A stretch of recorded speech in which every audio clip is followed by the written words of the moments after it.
So my question to each of you is, would you give us some comments on how you think about risk?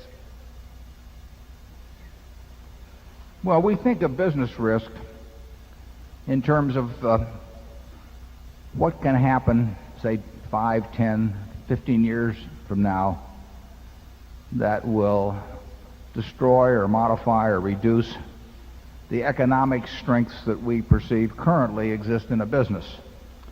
And some businesses it's impossible to figure, at least it's impossible for us to figure, and then we don't even think about it then.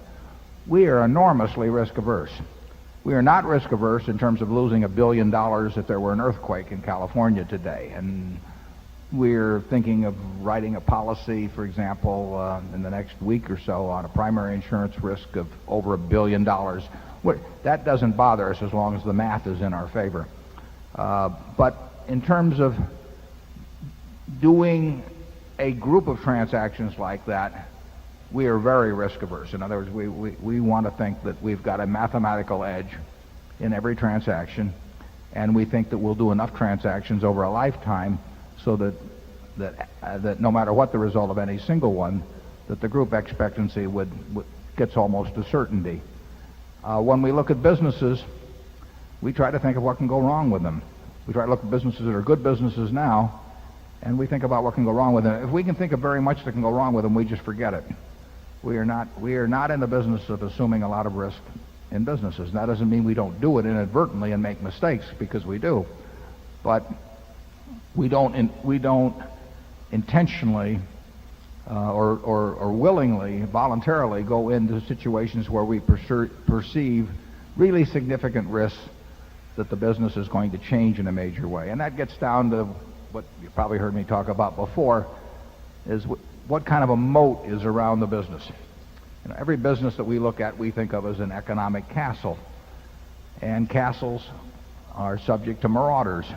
And in capitalism, any castle you have, whether it's razor blades or soft drinks or whatever, you have to expect that. And you want the capitalistic system to work in a way that millions of people are out there with capital thinking about ways to take your castle away from you and appropriate it for their own use. And then the question is, what kind of a moat do you have around that castle that protects it? See's Candy has a wonderful moat around its castle. And Chuck Huggins has taken that moat, which he took charge of in 1972, and he has widened that moat every year. He throws crocodiles and sharks and piranhas in the moat, and it gets harder and harder for people to swim across and attack the castle. So they don't do it. If you look since 1972, Forrest Mars tried with FLM, I don't know, 20 years ago, and I hate to think of how much money it cost him to try that. And he was a very experienced businessman. So we think in terms of that moat and the ability to keep its width and its impossibility of being crossed as the primary criterion of a great business. And to our managers, we say we want the moat widened every year. That does not necessarily mean that the profit is more this year than last year, because it won't be sometimes. But if the moat is widened every year, the business will do very well. When we see a moat that's tenuous in any way, getting back to your question, it's just too risky. We don't know how to evaluate that, and therefore we leave it alone. We think all of our businesses, virtually all of our businesses, have pretty darn good moats, and we think the managers are widening them. Charlie? How could you say it better? Oh. Here, have some peanut brittle on that one. Okay, 6.